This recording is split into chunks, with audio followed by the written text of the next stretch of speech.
உன்னாலே உண்டாகும் ஞாபகங்கள் ஒன்றிரண்டு அல்லவே, ஒன்றுக்குள் ஒன்றான நீரலைகள் என்றும் இரண்டல்லவே.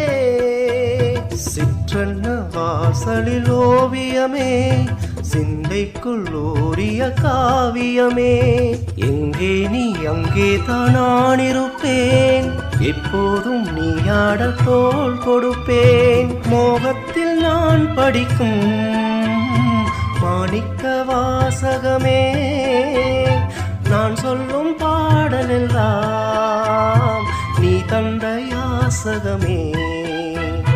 சொர்க்கத்தின் வாசப்படி என்ன கனவுகளில், சொர்க்கத்தின் வாசற்படி என்ன